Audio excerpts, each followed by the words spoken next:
Hey, what's going on, everybody? You got Cody Ashmore with you again. So what I want to do is do a quick trade recap. I haven't done a trade recap in a very long time, and so I thought I'd go ahead and do one with y'all. So today I did a drama-free day trade, and if you want to know my plan before the day unfolded, I mean, it's easy for me to look at it now and be like, hey, this is what I wanted to happen, but right now I want to make a little thing pop up at the top of your screen. That was my plan of attack for this morning, where I was explaining why I wanted to get bearish. And I'll briefly cover that, but that way you can at least see it before it unfolded. And then you can understand my plan, and which honestly completely played out as expected, which is nice. It doesn't always happen that way. It's trading. It's not easy money. But you had a plan, and it followed through. So I want to go ahead and discuss that with y'all. So first, what was the setup I was even in? Let me show you. All right, so get my pen. All right, so what I did today, drama-free wise, was I did, sorry, waiting for my pen. There we go. All right. So I did an SPX, 0 days to expiration, 40.90, 41.30, call credit spread. So what does that mean? So at 9:13 Central, as price was rallying, I went short. And this was a drama-free setup, and it was out of the money. I'll get more into that. And then you see shortly after, about 15 minutes later, I closed it for 80% of the credit received. And I'm sure someone's going to say this, okay, you only got one position for 210 and locked it up here, so that was only like 160 bucks. True. But I was already short. I got short overnight. So you can see last night, I got short at 6:30 p.m. with some credit spreads, and I ended up locking it up later.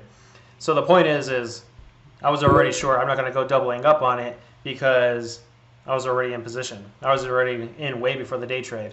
But I did this because I was doing it with the options room. And let me close this real quick as the dinging keeps happening. Okay, cool. Now we're back at it.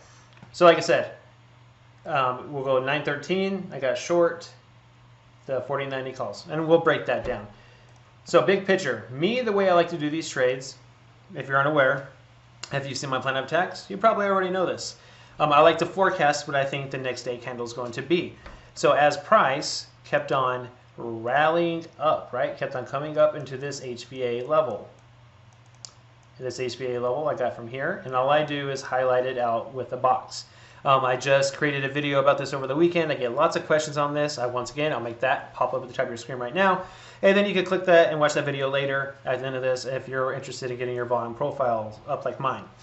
All right, so as price was extended, rallying up into this level, and we hit it to a T and sold off, and then that's where the market started to pull back. So this discussion is more for the day trade versus the overnight swing trade, right? So this is a drama-free day trade recap. So all this in a nutshell, I'm looking for price to go down. So I'm wanting to go short. The question is, where do I want to go short? That's all I need to figure out. If you look at this chart, you can simply say, okay, cool, we made a high, and now we're pulling back. Cool, let's get short. At that point, you just have to decide, where do you want to get short? We'll break that down. All right, so price rallied up, like I said, pulling back, want to get short, check. What next? There's several ways you can do it. So here are the quick hit charts, not that one. But let's look at this one. So there's several ways to go about it. And I'll show you two different charts.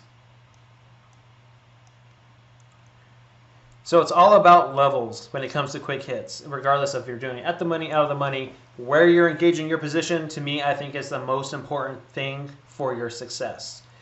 And so, well, obviously a directional bias, you pick your direction, then you pick your level on entry, and then be patient. I had to be patient.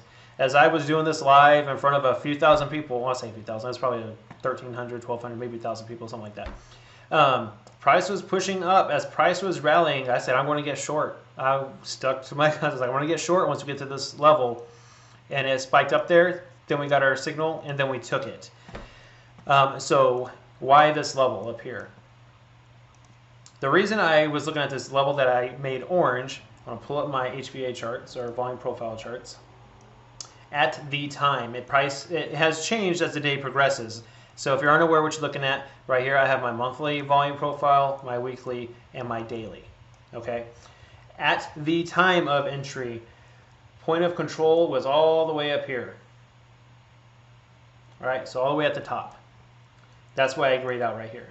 And at the open, price rounded up and spiked all the way to the one spot where the most contracts have changed hands for the day, right to the top. So we opened up down -1%, rallied up to about, I think I saw 0.15%, right? And at that point, if we're at the entry of considering to go short, now you need your trigger. So the trigger for me, so I want to go on back to my little quick hits charts over here. Price rallied on up, started to get dots here, got an arrow, everything's saying price wants to potentially go lower. Then at that point, this is on ES, but I trade SPX. On my accounts that are larger than 25,000, it's less than 25,000, I use ES futures options. And then once I started to get this trigger here, cool. And then I went to SPX and sold the 4090. So what exactly does that look like? Like I said, it was at 413, so it's about right about here, in between this area, right? So you see how we're starting to get the signal wants to go lower. If you're curious where SPX was on that, if you're more of like you wanted to know what the SPX was doing, I'm pretty sure it's like right here, right where it rallied to the 30-minute 21 EMA. So nonetheless, it's either HBA, 30-minute 21 EMA, doesn't matter. Looks like a short setup, right? So boom, that happened. If we're looking at SPX, if we're looking for this, the pivot, I sold the 4090s, right? I'm all the way up here. Almost at the highs, right? Looking for this pivot, boom. And I'll show you how the position played out. Like you already saw how I made, like I showed you the closing order, stuff like that. Could have let it close for max loss or max profit, so on and so forth. But that's always easy in hindsight, especially in this market. It's not quite as easy as it used to be. But let's continue forth. So we got the trigger to go short.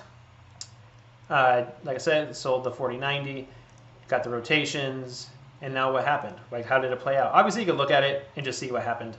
Ultimately, what ended up happening was we got the rotations up here, and on this flush, I closed it out for 80% of the credit received with taking no heat at all. It was a very good entry, very patient. I hope a lot of members of the options room were able to get value out of that because I didn't chase, I waited, I was stickler. Some people are telling me, oh, everything's going higher, so on and so forth. Got to be patient, pick your levels, accept the risk, let the odds play out. Now, I want to pull up the options position right here. So, if you're unaware what is happening here, now we're about to get the close.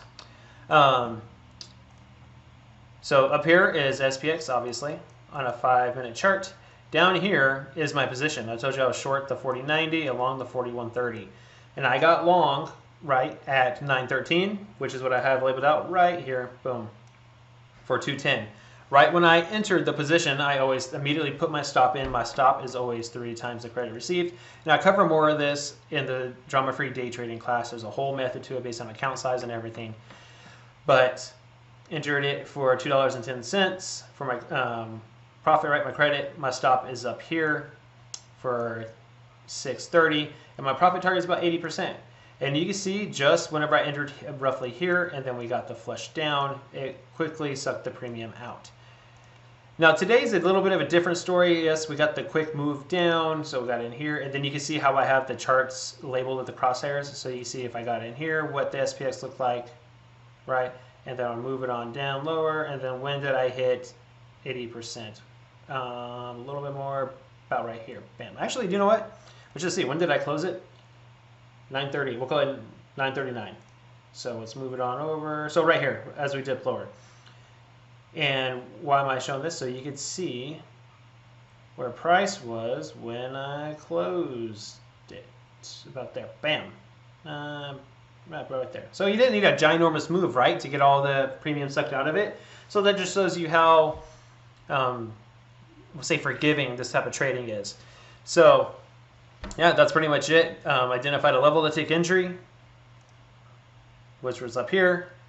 Got our signals, dots and arrows. Accepted risk. Sorry about that. There goes.